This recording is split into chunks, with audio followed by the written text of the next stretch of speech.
فلما تقف على هذا المثال والأمثلة كثيرة في حياة أهل العلم تجتهد في أن تغتنم شبابك وأن تغتنم هذه المرحلة العظيمة النفيسة من حياتك، مرحلة الشباب. والنبي صلى الله عليه وسلم حث الشباب على اغتنامها، قال اغتنم 5 قبل 5، وذكر منها شبابك قبل هرمك. وأخبر عليه الصلاة والسلام أن مرحلة الشباب يسأل عنها المرء يوم القيامة سؤالا خاصا، لأنها مرحلة القوة والنشاط والهمة.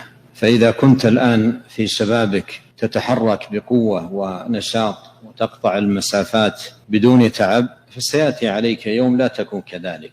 إذا كنت تقرأ الآن في شبابك دقيق الأسطر والأحرف بدون زجاجة، ربما تحتاج إليها في مرحلة من حياتك. فمرحلة الشباب مرحلة ثمينة جدا ونفيسة للغاية، وينبغي على الشاب أن يغتنمها كما أوصى بذلك النبي الكريم عليه الصلاة والسلام، وأن يعتني عناية عظيمة في شبابه ببناء نفسه علميا.